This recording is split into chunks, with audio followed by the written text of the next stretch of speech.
all that was like, what?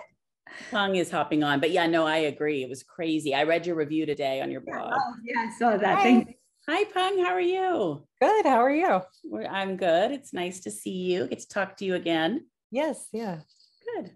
Hi, So everyone. we've been talking about your book and how much we all loved it. So I'm so glad. yeah, thank you for taking the time to talk with us. I'm going to let everybody else ask questions since you and I have generally talked. But the one thing I wanted to talk a little bit about, because I still think about it from our interview, was where you got the idea. And then because everybody's read the book for the most part, somebody's almost not quite to the end, but that's okay.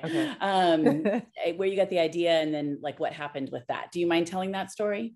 Sure. Yeah. You mean going back to when I first heard Yes. the mention of it? Yeah. So I actually had the idea for this book probably, it was like 7 or 8 years ago, I think. I was in a conversation with some other writers, and they were talking about this really interesting thing that they'd read where it turns out in dictionaries, sometimes there's a fake entry for like a fake word with a totally fake definition. And they often these dictionaries will just have this word hidden somewhere, usually in like X or Z, where you're not really going to look.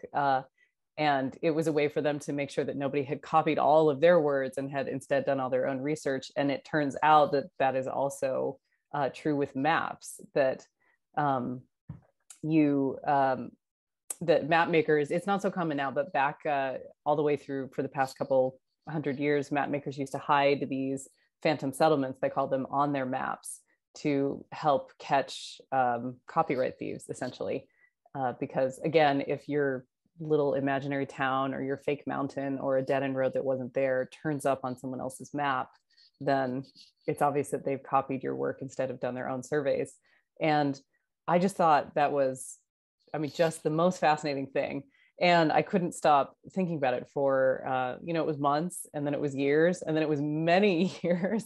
And I just knew, I don't know, I felt like I had to do something with that because maps are already so fascinating and beautiful. And I feel like whenever I open one up, even if it's a map that I have looked at before a million times or a map of a place that I know very well, I still look at it as if I'm going to discover something new that I didn't know was there.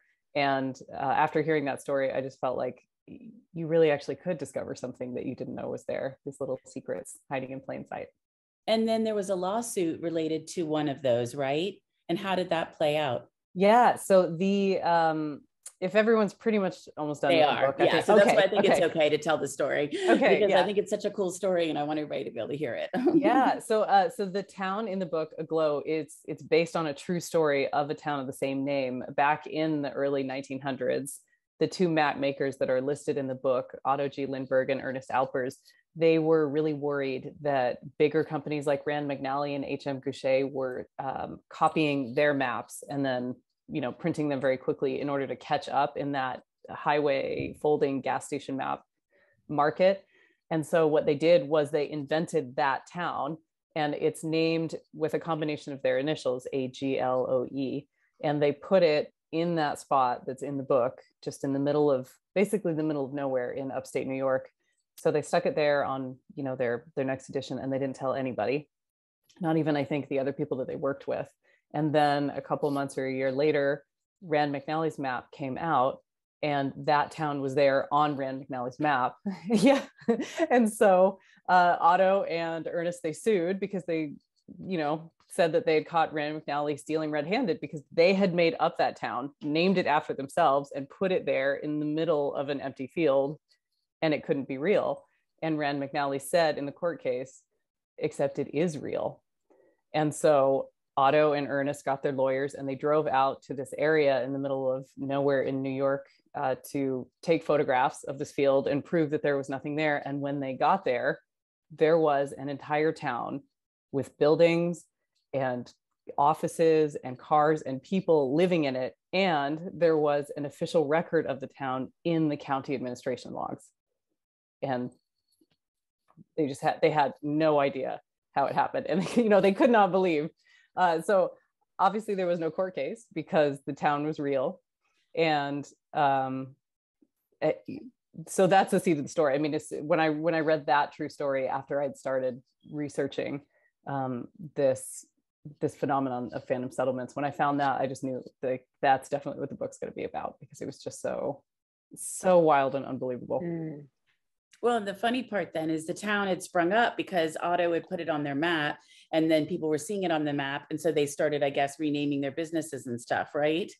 Yeah, so over the year that it was in existence on the general drafting map, people living in the area thought, oh, well, I guess we live here now in this town called Aglow. And so they started renaming their businesses and changing, the signs on their stores and their addresses. And then that's what prompted the county to update their logs. And then all this activity caused more people to move to the area because there was this new town that people were establishing. And so then by the time Rand McNally came through on their survey, because they really were doing their own work, they came upon this new town, and the residents said, yeah, this is Aglow. And so they put it on their map. I think that's the greatest story. I mean, Yeah. I just was like, Yeah. okay, because she told me part of it for the podcast. So as soon as we stopped recording, I was like, okay, I have to hear the rest of the story. So it was pretty funny. Yeah, it's just it's kind of magical because it didn't exist until these two guys put it on their map, and then they kind of brought it into, this town that they had just imagined manifested and became a real place. And it's just so cool. I love that. Yeah. Well, I'll So let is everybody that else what ask questions now. So is that what inspired you to make the magical element of the town that they created? Is that sort of where you got that idea? Yeah. So in real life, the town actually did become real because all these people started believing in it.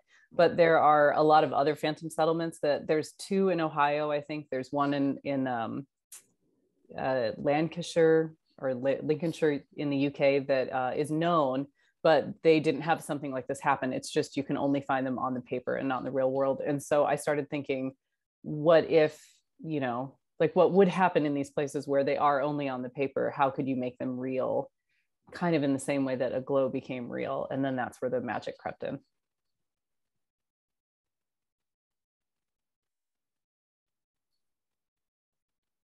I'm curious about your writing process, and it sounds like this has been kind of ruminating in your brain for years, but when it came down to it, like how did your writing go?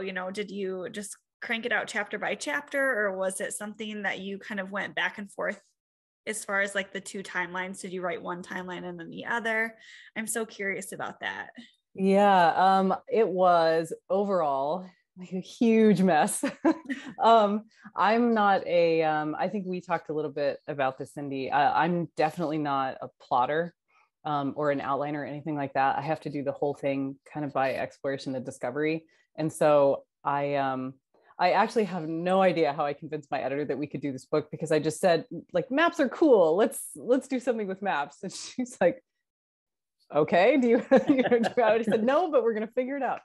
And so I had Nell early on, and I knew that she was going to love maps so much, and that there was going to be something that had taken her away from that, something that was very painful and would make her really desperate to get back to them.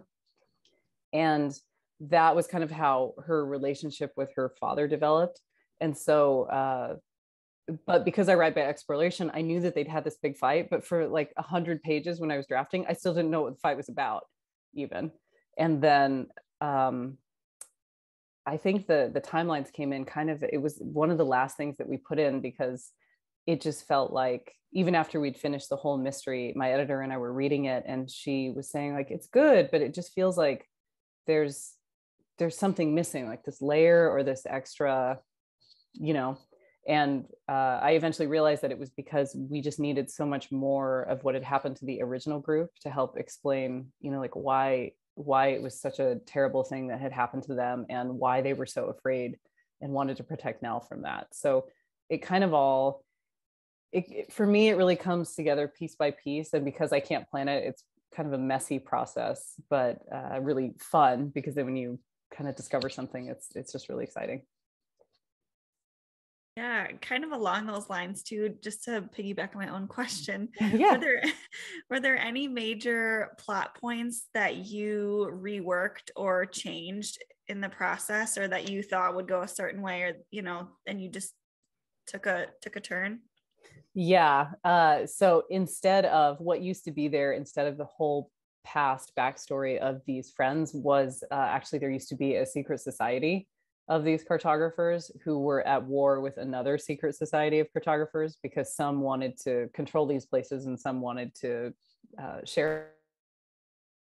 And that felt, it was definitely a more fantastical version of a novel. You know, it's sort of like the Starless Sea or the Night Circus kind of feeling, where there's this whole underworld of people who have powers that you don't really know about.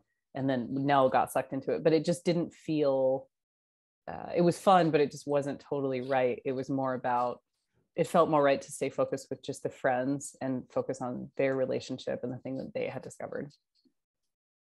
Interesting. Thank you. Yeah. Yeah. I'm glad that worked out, because I'm not a huge fantasy reader, so it was really fun to have just like a light layer of fantasy, and the plot kept going and things were revealed. But kind of piggybacking on Kelly's question, did how did the reception of the Book of M affect your writing as you were working on this novel?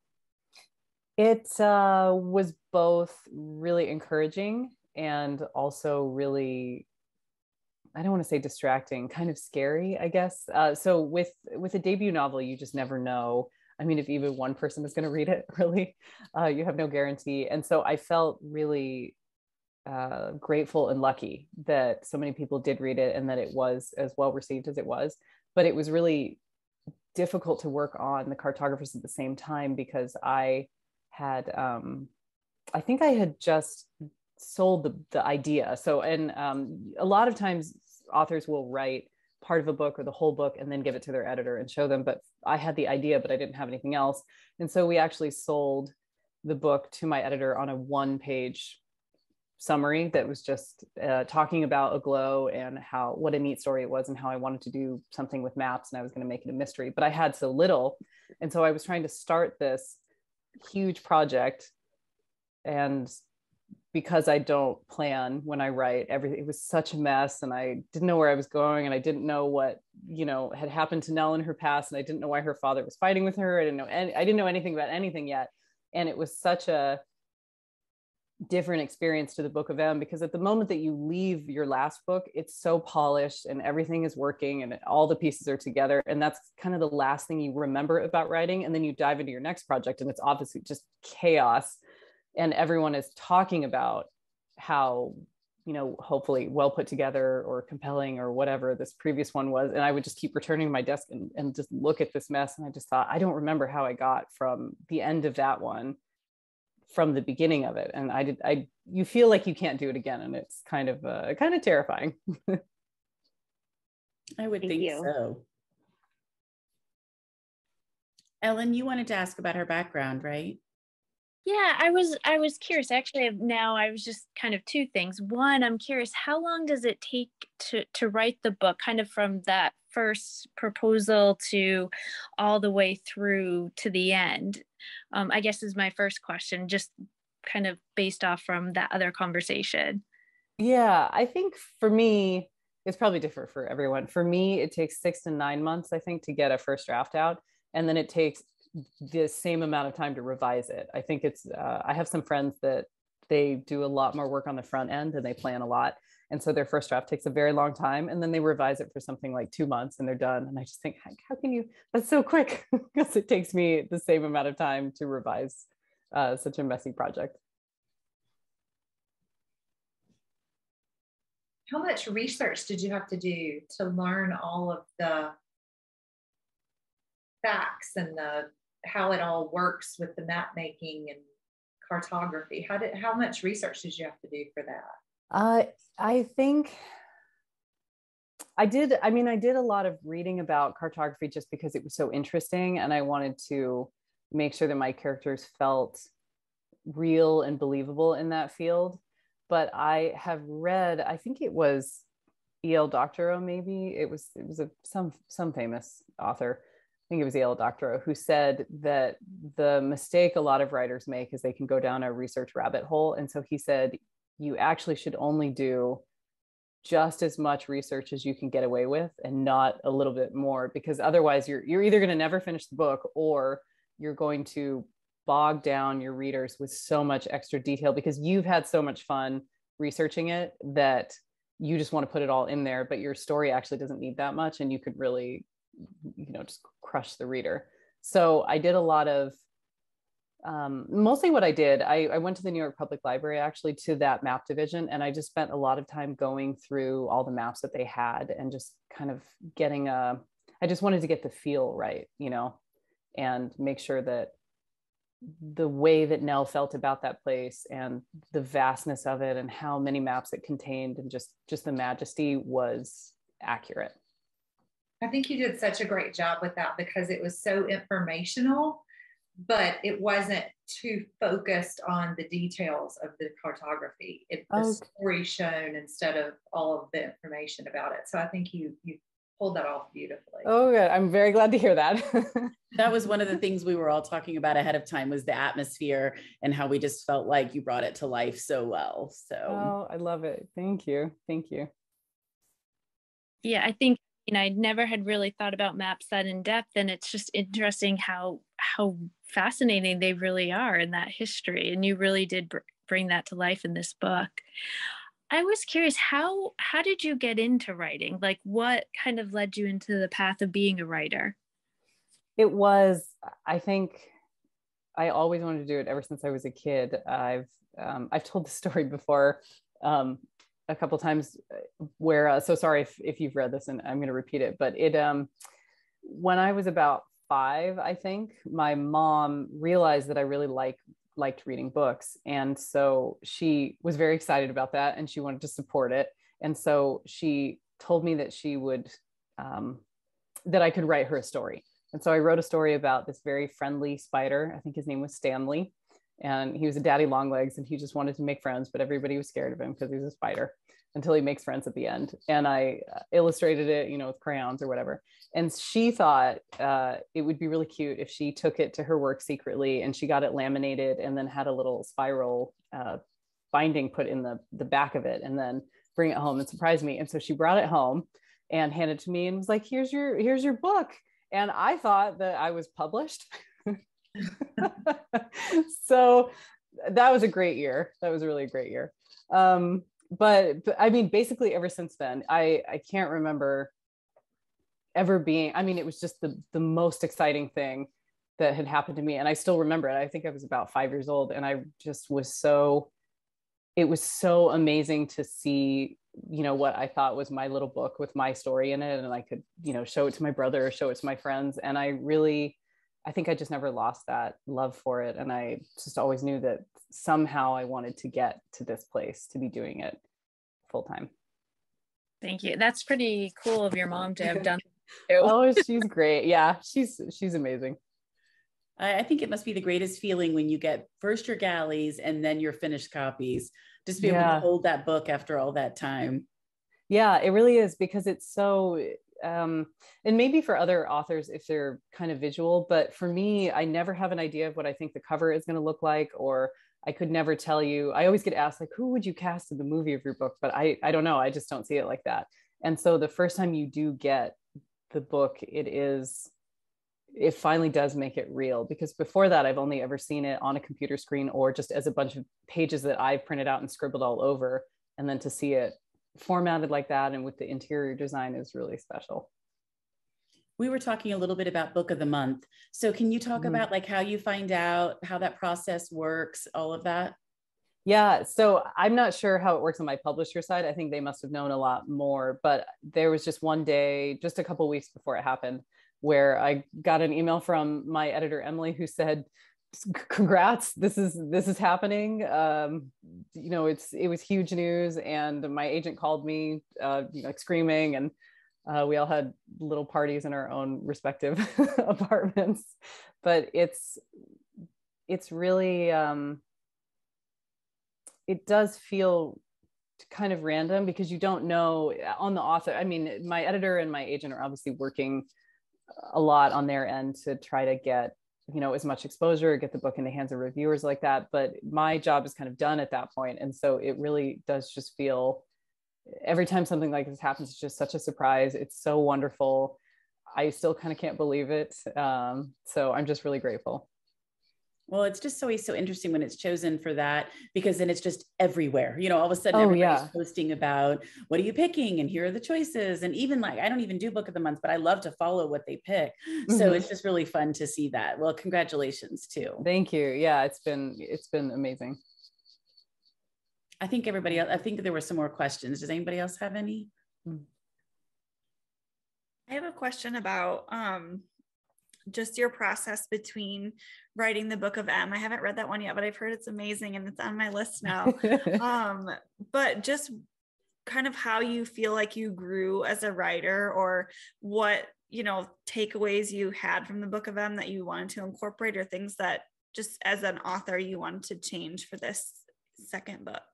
Yeah, I think I got a little bolder with this one because there's a little bit of dual timeline in the Book of M, but not as much as in this one, where it's really, the story is split between two timelines that are getting a pretty equal page space.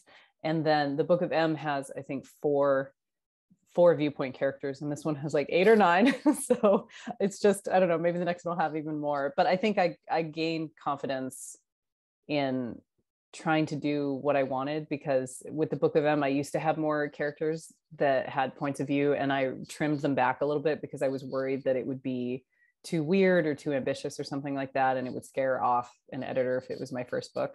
And this one, I felt like I could just go for it, you know, and I could ask for pictures to be put in because that's you don't always get book graphics, but it was really important to the story, so it was really going to need it, and that was a big thing that I, you know, would have wanted to push for, and I got.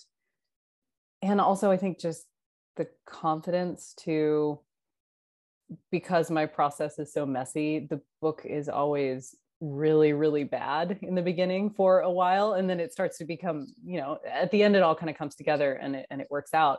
But when I was doing that with the Book of M, I remember thinking, because it was in such shambles, you know, is this the book I'm supposed to write, or should I just let this go? Am I not going to be able to turn this into something? And then when it was happening with this book, I could look back on the Book of M and say, but, you know, do remember that your first book was like this too, and you still did pull it together, and it will make it. You just have to keep going through the hard part, and this one will work out too. So that was comforting. Yeah, that's great. And I don't know if you're able to share or not, but do you have anything else in the works, or things just kind of pooling around in your brain that you're able to talk about? Yeah, I do. So I have a novelette out, which is much shorter. I think it's 35 pages or something. And that came out in August. It's called The Future Library. And I think it's available to read for free, actually, if you just track it down. But I'm now working on the third novel with my editor. It's a new thing. I can't say much about it yet. She won't let me, but I think I'm about halfway through the first draft. It's in its very messy form, but I do have confidence that it's going to come together, and I'm having a lot of fun with it. So, you know, you mentioned that your editor won't let you really talk about it yet. And I think it's so interesting to me, because at some point it seems like there must be a cutoff point where it's okay to start talking about it. Where is that? Or does it vary by editor, or do you know? It does vary by editor. And I think in this case, it's because we have just finished the deal on it. And so there may or may not be an announcement. It just depends on, And so sometimes for the cartographers, we didn't announce until much later, because we'd sold it so early that to announce it that many years before it came out would be kind of silly. And so I just didn't talk about it for a really long time, even though I was writing the book and I had the deal until much later. And so for this one, because I mean, it's really just happening this week, actually, the deal. So I think we're trying to wait and figure out if we want to announce now or we want to announce later, and then I can say more about it. But oh yeah, and I totally get it. It's just interesting because some people will like talk endlessly about what they're working on, and then others don't want to talk about it at all. And I didn't know, you know, if there was something in the process that, or a certain point by which you could talk about it, or if it just sort of varies. Yeah, I think a lot of it comes down to whether or not they're going to do an announcement. And also for me personally, if it's too early in the process, I feel like if I talk about it, I ruin it for myself, and then I can't recover it. But I think this one's far enough past that I could tell people about it once I'm allowed.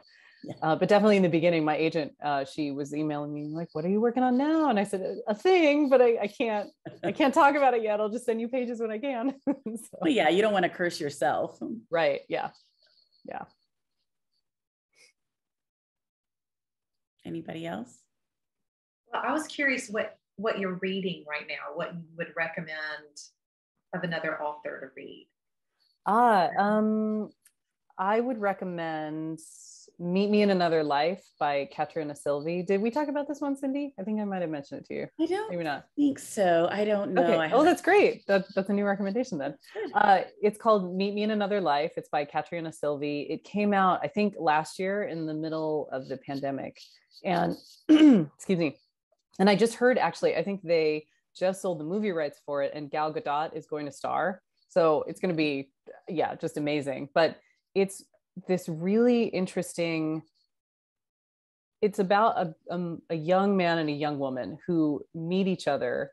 And I think they meet each other and they go on a date or something. And then something very confusing happens, and then they meet again and again, but you start to realize that they're meeting each other over and over in different lives, because sometimes he's like her teacher and she's a student, or she's married to someone else and he's just a friend, or they're work colleagues, or he's her father in one. And so at first you realize something weird is going on, and then slowly the characters start to realize that something's going on, but it's not clear what's happening, because it's not multiple lifetimes, because everything else about the world is the same. They're always in, I think it's Munich, and it's always the same year, and everyone else in their world, like the bartender and the people at the university, are all the same. So it's not skipping forward in time or something like that. And it's really, really interesting. The reason that this is happening is every time you think you figured it out, just like the characters, you're wrong. And it's just really, it's such a fun, compelling mystery, and the characters they're so great, and you just really, really want to figure it out with them. And that's Meet Me in Another Life.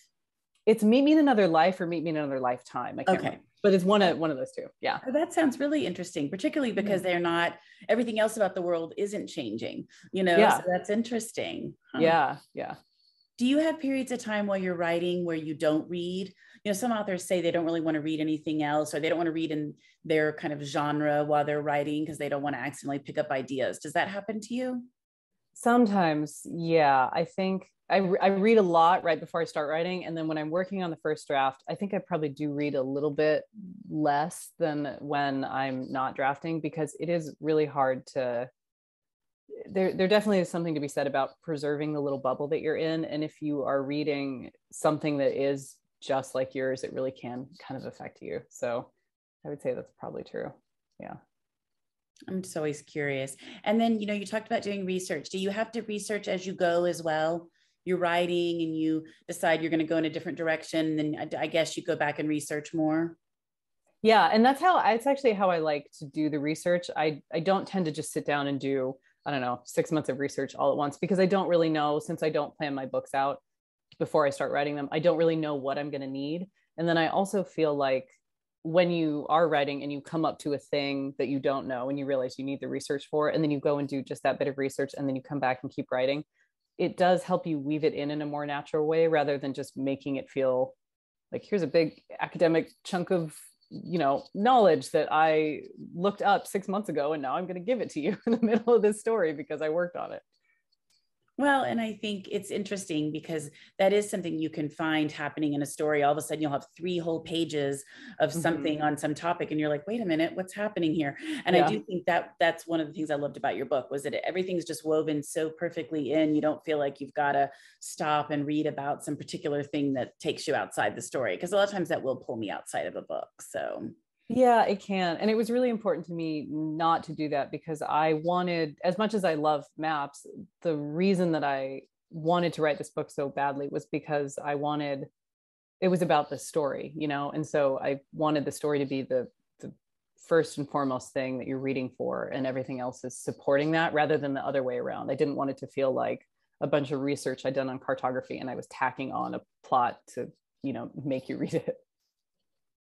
No, that makes sense. There was another question that then I just lost with respect to all of that. Did you get a bunch of gas station maps out? Did you work through some of that when you were working? I did actually. And so because I've had this idea for so long, and it's been 8 years now, that when I first heard that story from all my writer friends, I went and I looked up this map because I wanted to see if I could maybe just buy a copy of that exact map with the Phantom Settlement on it, just to see it.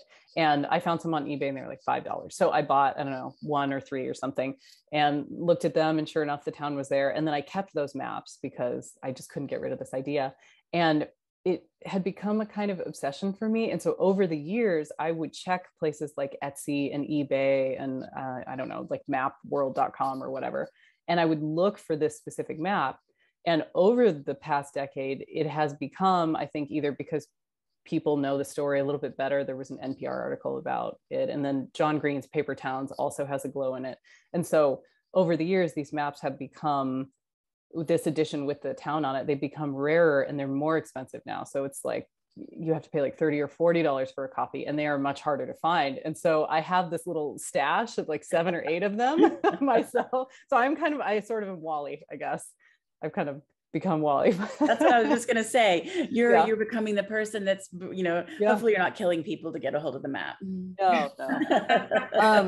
No, I'm not. But we hit a kind of funny moment and in the production of the book, because we got all the way to the end and the manuscript's all done. And my editor said, okay, well, we need scans of these maps to put in the book. And so I said, oh, it's probably going to be no problem. I'm sure either the Library of Congress or the New York Public Library has these maps. And so the Sanborn map, I think, is from the Library of Congress. It's just a scan because they have all these maps for free. But the map of a glow that's in the book is actually a scan of my map because we couldn't find one anywhere. They hadn't, so it's one of mine. That's fun. Yeah. I had to take it to Kinko's, and they had this, it was huge, the scanner, and you have to feed it in really carefully. And but it was kind of fun. And now every time when I see that page, it's like, like it was one of the first ones I got. And it's kind of special. That's really fun. The other thing we talked about in the interview that I thought was fascinating, and I've thought so many times about, is GPS and like online maps now, and how much that's changed, earlier maps. You want to talk a little bit about that? Because we talked some about it. Yeah, it is interesting now, though. I think that, well, so it's, on the one hand, it is wonderful what GPS has done for us, because we, if you open up your phone and you're trying to get somewhere, you'll basically, it is impossible for you to get lost. There is so much detail, and these electronic maps are so accurate that it's really changed the way that we navigate and how far we can go. And, exactly we can take the most efficient route, or we can take the most picturesque route, or we can take the most, fuel conserving route, whatever you want to do. So it's definitely benefited our lives, but I feel like it also has really changed the way that we relate to maps, because there's no sense of wonder and exploration anymore, because you just know that the map that you're looking at, this electronic map, is just so kind of impossibly accurate that there is not going to be any room for you to discover anything on your way, almost to the point that when people navigate with these maps, especially if you're walking and you have your phone, you barely even look up at the world around you as you're going. You just stare at your phone all the way till you get to your destination, and then you look up and you see if you've made it, and that's not the way that we all used to use paper maps. You'd open it up, you'd reference it, then you would look back at the world, continue on, then when you got to the next checkpoint, you would look at your map again, reference it, and keep going. And so I think that relationship I wanted to touch on a little bit in the book, where I wanted to acknowledge how much these electronic maps have given us, but also a little bit of what we are kind of losing by using them. Yeah, it is interesting. And I guess you really don't have to worry about phantom settlements anymore, because no one's really copying. You just have whatever's out there, I guess. You do, although, nowadays the algorithms are getting much better, but there is a really funny story that happened in, I think it was the early 2000s, with another phantom settlement. It was not a glow, but there was a phantom settlement in the UK, and it was called Argleton, I think. And it was a unique phantom settlement in that for some reason they had laid it over an actual town. And so there already were plenty of people living there. But because, Google Maps and things like that were kind of new at that point, when Google Maps was, I don't know, uploading these paper maps or getting its data from somewhere, and it saw this phantom settlement in the middle of this other metropolitan area, it automatically started changing all of the homes and the businesses and the streets in that neighborhood or town to be belonging to this phantom settlement. But because it was happening on an electronic map and not a paper map, it was changing things like driving directions or routes that you could take, or like wouldn't be able to find businesses unless you put in the fake town name, And so it caused chaos until everybody figured out what was going on. But I think in a way that kind of feels a little magical to me. It's the technology meeting the old way of cartography in a way that, and they're both trying to talk to each other. And it was total chaos, but kind of magical. Yeah, it's kind of funny. Can you imagine? You're like, I'm not living in Houston anymore. I'm living in some made up town. Yeah. Like, wait a minute. Yeah. That's great. Yeah. Well, does anybody else have anything? I just have a quick point to piggyback on what you were just saying a minute ago about the, looking at the map or your phone and walking with it. A friend of mine had mentioned a while ago when, visiting in the city and that, and, to make sure that when you're walking to look up because you miss so much. You do. If you're always looking down or looking at your phone, if you don't take a moment to look up every once in a while, you miss all of what, the beautiful architecture and all that's up there. And so you reminded me of that when you were saying that. Yeah, it is true, because the whole point of the reason that you're looking at a map in the first place is because you're probably going somewhere that you want to go. So yeah, you have to look at what's on the way. Just to remind that. So thank you. Yeah. And I wanted to say my book club, my online book club, just picked this. So my group and discussing it too. So I'm very excited. Yeah, that is so exciting. Awesome. Yeah. We were also talking about how much we love the cover. Yes. Oh yeah. Yeah.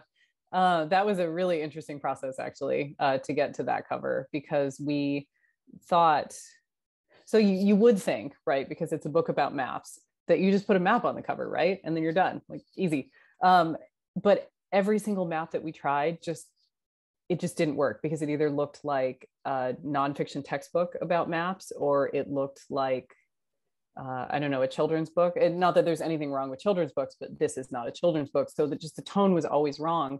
And it wasn't until, I think that's something like the 5th or 6th complete redesign that we went through. Yeah, because we were really stuck on the idea of a map being on the cover, because you would think, because it's called The Cartographers.